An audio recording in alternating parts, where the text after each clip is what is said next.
Big pass Tamil season 8 இன்னைக்கு வந்த promo செக்ஷனுக்கு கீழே போய் பார்த்தீங்கன்னாலே இவ்வளவு நாள் எங்கடா இருந்தீங்க, யாருடா நீங்கெல்லாம் அப்படின்ற அளவுக்கும் பேர்களை கூட பார்த்தீங்க அப்படின்னா நம்ம இது வரைக்கும் காணாத பேர்களாக இருக்கும், வித்தியாசமான பேர்களாக இருக்கும். ஐடியா வந்து செக் பண்ணி பார்த்தா ஒரு கிழமைக்கு முதல் உருவாக்கப்பட்டது, 3 நாளைக்கு முதல் உருவாக்கப்பட்டது, 1 மாசத்துக்கு முதல் உருவாக்கப்பட்டது. இப்படியான விடயங்களை வந்து பார்க்க முடியுது இந்த பிக் பாஸ் 8 தமிழ் இன்னைக்கு வந்த ப்ரோமோ. ட்விட்டர்லையும் சரி, யூடியூப்லையும் சரி, விஜய் டிவி இன்ஸ்டாகிராம் பேஜ்லையும் சரி வர்ற comment Ranav Arun super, Arun Ranav super, PR அக்கா, அர்ச்சனா அக்கா, அப்புறம் ராணவோட அப்பா. ஸோ இவங்களுடைய பணங்கள் வந்து வேற மாதிரி வேலை செய்யுது. அதாவது என்ன அப்படின்னா இந்த அருணோட அப்பா வந்து அந்த அங்காளி பங்காளி அப்படின்னாரே அது அது அது எல்லாமே இதுக்கு தான் மக்களே. கூட இருந்து முதுகுல குத்துற ஆட்டம், கேவலமான ஒரு பணத்தை வச்சு இவங்க வந்து நிறைய விடயங்கள் வந்து பண்ணி கொண்டிருக்காங்க.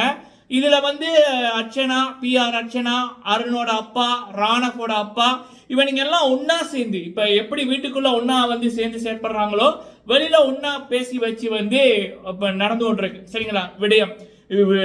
அதே நேரத்தில் டிவி சைட்ல வந்து என்ன அப்படின்னா, பிக் பாஸ் டீம் சைட்ல என்ன அப்படின்னா, இந்த டிக்கெட் ஃபினாலே அருண், விஷால், ராணவ் 3 பேர்ல ஒருத்தங்களுக்கு போகணும் அப்படி என்பதுல உறுதியா இருக்காங்க. அப்ப அந்த ரிசல்ட் வர்ற வரைக்கும் திரும்ப ரிப்பீட் மூட்ல போய்கிட்டே இருக்கானுங்க. சரிங்களா.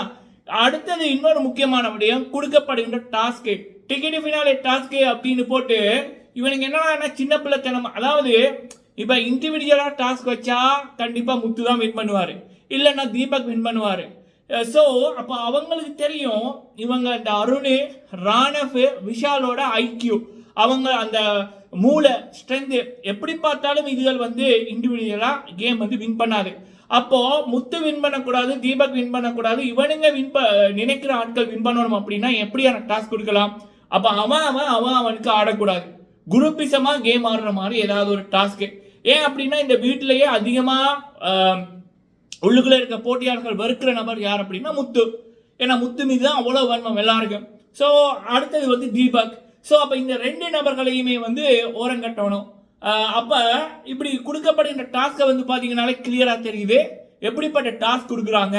அந்த கேப்டன்சி டாஸ்க் ஒன்று வச்சாங்கல்ல, விஷாலு, ஜாக்லின், முத்து, இவங்க அந்த 3 பேர் வந்து போட்டி போடைக்குள்ள எப்படி பிக் பாஸ் வந்து விஷால் கேப்டன் ஆகணும் நினைச்ச ஒரு டாஸ்க் கொடுத்தாரோ அதே மாதிரியான இதுதான் வந்து நடந்து கொண்டிருக்கு மக்களே இதுல. சரிங்களா.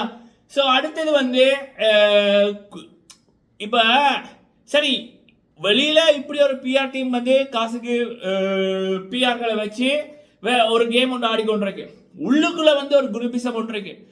சரி, மீதி இருக்கிற நபர்கள்ட்டையாவது ஒற்றுமை இருக்குதா அப்படின்னா, அதாவது இப்ப முத்துக்குமார் அவர்கள், தீபக் அவர்கள், மஞ்சரி, ஜாக்லின், ராயன், இந்த 5 பேர், இந்த 5 பேருக்குள்ளே அது ஒற்றுமையா இருக்கான்னா அதுக்குள்ளேயும் போறாம முத்துக்கு மஞ்சரி உண்மையா இல்ல, முத்துக்கு ஜாக்லின் உண்மையா இல்ல, முத்துக்கு ராயன் உண்மையா இல்ல.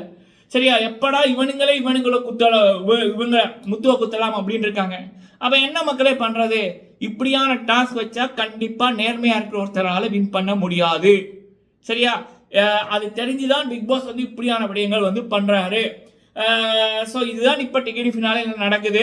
ஸோ பிக் பாஸுக்கு என்ன தேவை அப்படின்னா, விஷாலோட வெற்றி, இல்லாட்டா அருணோட வெற்றி, இல்லாட்டா ராணவோட வெற்றி, இந்த 3 பேரையும் வின் பண்ண வைப்பதற்கு தான் இந்த டாஸ்க் எல்லாம் கொடுத்து கொண்டிருக்காங்க. ஸோ எனக்கு தெரிஞ்சு இதுக்கு வந்து இப்படி ஒரு டாஸ்க்கு வைக்க தேவையில்லை. பேசாம வந்து டிரெக்டாவே விஷால் கிட்டேயோ, அருண் கிட்டேயோ, இல்லை ராணவ் கிட்டேயோ அந்த டிக்கெட் ஃபினாலே இதை வந்து கொடுத்துருக்கலாம். இல்லை அப்படின்னா இந்த அருண், விஷால், ராணவ் இந்த 3 பேருக்குள்ள டாஸ்கை வச்சு போட்டு நீங்களே முடிவு பண்ணிக்கணும். இல்லைன்னா டாஸ்க் வைக்க தேவையில்லை, இவங்க 3 பேரையும் பேச வச்சு போட்டு வெளியில வந்து இவங்களோட 3 பேரோட அப்பா அம்மா அவங்க கிட்ட ஒரு டீலை போட்டு காசை வாங்கி போட்டு இவனுங்க 3 பேர்ல ஒருத்தருக்கு டிக்கெட் ஃபினாலே நீங்க கொடுத்தீங்கன்னா நல்லா இருக்கும் மக்களே. அந்த ஃபேமிலி ரவுண்ட் வந்துச்சுல்ல, அப்ப இவன் யாரு, ராணவோட அப்பா அருண கடவுள் அப்படின்னுவான். அப்ப விஷாலோட அப்பா வந்து அருண் கிட்ட நல்ல மாதிரி பேசுவான், ராணவ் கிட்ட நல்ல மாதிரி பேசுவான்.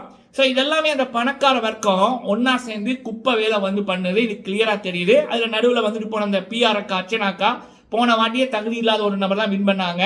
இதுதான் நடந்து கொண்டிருக்க மக்களே. சரிங்களா. ஸோ இதனாலதான் நான் சொல்றது என்னன்னா, முத்துக்குமரன் அவர்கள் நாமினேஷன்ல வராட்டா யாருக்குமே ஓட்ட போடாதீங்க, வேற யாருக்குமே சப்போர்ட் பண்ணாதீங்க, வேற யார் சம்பந்தப்பட்ட வீடியோக்களையும் பார்க்காதீங்க அப்படி என்பது. சரிங்களா. 2 வீக் தான் மக்களே. டிக்கெட் ஃபினாலே வந்து முத்துக்கு பெரிய பிரச்சனையே இல்லை. அவருக்கு மக்களோட டிக்கெட் இருக்கு, அது மூலம் அவர் டைட்டில் வின் பண்ணுவார்.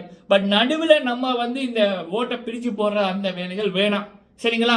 இப்போ நடக்கிறது முத்துக்குமரன் வர்சஸ் பணம், அதிகாரம், செலிபிரிட்டி பலம், நேப்பட்டிசம், குரூப்பிசம், ஃபேவரிசம்.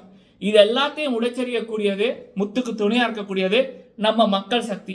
அந்த சக்தி முத்துக்கு கரெக்டாக இருக்கணும் என்றதான் என்னுடைய ரிக்வெஸ்ட். நன்றி.